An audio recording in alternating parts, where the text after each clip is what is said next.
बिस्मिल्लाहिर्रहमानिर्रहीम। अस्सलामु अलैकुम वरहमतुल्लाहि वबरकातुहू। नाज़रीन व सामीन, सूरह यासीन का पावरफुल वजीफ़ा फजर की नमाज के बाद एक दफ़ा पढ़ लें। इंशाअल्लाह ताला अल्लाह ताला आपको औलाद की नेमत से नवाज देगा। और इसके अलावा आपकी कोई भी मुश्किल होगी, कोई भी हाजत होगी, तो उसके हवाले से भी इस अमल के फ़ायदे आपको बताते हैं। अगर आप चाहते हैं कि अल्लाह ताला आपको औलाद की नेमत से नवाजे, तो सूरह यासीन को इस तरीक़ा से ज़रूर पढ़ें। इंशाअल्लाह ताला उसी साल अल्लाह ताला आपको औलाद की नेमत से नवाज देगा। और इसके अलावा मैं आपको ये भी बात बता दूं कि औलाद के अलावा अगर आप किसी और मकसद के लिए ये सूरह यासीन का वजीफ़ा करते हैं, तो वो सिर्फ आपने जायज़ हाजत और मकसद के लिए करना है। ये बात आप याद रखें। अगर आप अल्लाह ताला का कलाम कोई गलत नीयत करके पढ़ेंगे तो वो कभी पूरी नहीं होगी। हाँ, जायज़ हाजत आपकी ज़रूर पूरी हो सकती है, जायज़ मकसद में आपके लिए दरवाजे ज़रूर खुलेंगे, आपको ज़रूर कामयाबी मिलेगी, लेकिन गलत नीयत के हवाले से अल्लाह ताला आपके दिलों के हाल जानता है। अल्लाह ताला इंसान के हर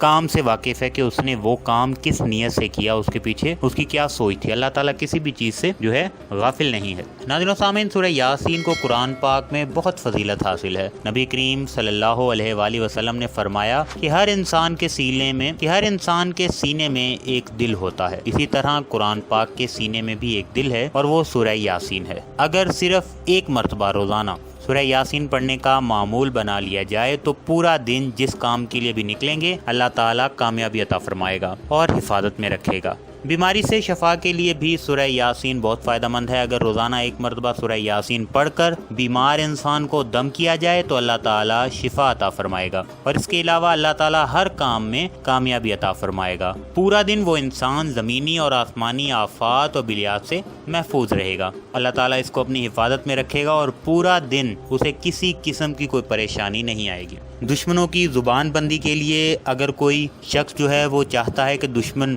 उसके बहुत ज़्यादा हैं और अल्लाह ताला उसके शर से, उसके नुकसान से उसको महफूज रखे, ना सिर्फ महफूज रखे बल्कि वो दुश्मनों की वजह से बहुत परेशान है और दुश्मन चाहे एक है या फिर एक से ज़्यादा है, तो आपने उन तमाम का तसव्वुर करके एक मरतबा सुबह नमाज फ़जर अदा करने के बाद सूरह यासीन पढ़नी है और फिर एक मरतबा नमाज इशा के बाद पढ़नी है। इंशाअल्लाह ताला दुश्मन दफ़ा हो जाएगा, आपको परेशान करना छोड़ देगा, अल्लाह ताला उसको उसी की किसी मुसीबत में डाल देगा। औलाद के हवाले से आपने किस तरीके से ये पढ़नी है और किसी भी मकसद के लिए, किसी भी हाजत के लिए आपने किस तरीक़ा से पढ़नी है, तो मैं आपको वो बता दूं। आपने जब भी वजीफ़ा शुरू करना है तो जब सूरह यासीन पढ़ना शुरू करनी है तो जहां लफ्ज़ मुबीन आ जाएगा वहां आपने रुक जाना है और 11 मरतबा या अल्लाहु या रहमानु या रहीमो, अल्लाह ताला के ये 3 नाम आपने 11 मरतबा पढ़ने हैं। या अल्लाहु या रहमानु या रहीमो, या अल्लाहु या रहमानु या रहीमो। इसी तरह आपने 11 मरतबा ये 3 नाम पढ़ने हैं और फिर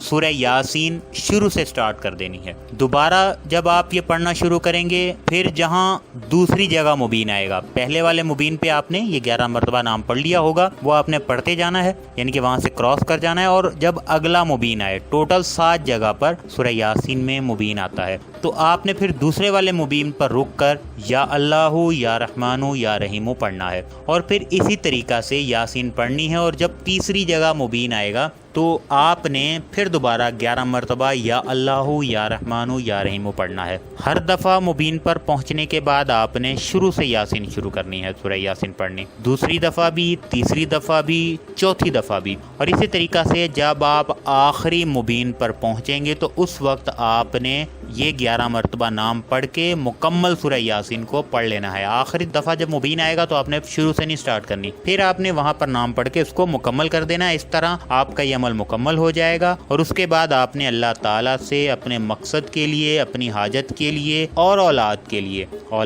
आप दुआ करेंगे। इंशाअल्लाह ताला आपको औलाद की नेमत से अल्लाह ताला नवाज देंगे। और किसी भी जायज़ मकसद के लिए अगर आप ये अमल करेंगे सूरह यासीन का मुबीन वाला, तो इंशाअल्लाह ताला वो मकसद पूरा हो जाएगा और अल्लाह ताला आपको औलाद की नेमत से नवाज देंगे। वजीफ़ा के मुतालिक ज़रूरी बात आप ज़हन नशी कर लें। वजीफ़ा के मुतालिक ज़रूरी बात जिसका आपने ख्याल रखना है कि वजीफ़ा आपने पूरे यकीन के साथ करना है। वजीफ़ा पढ़ने के दौरान आपने किसी से भी किसी किस्म की कोई गुफ्तगू नहीं करनी। वजीफ़ा जैसे बताया है वैसे ही पढ़ना है। वजीफ़ा सिर्फ अल्लाह ताला की रज़ा के लिए ही पढ़ना है।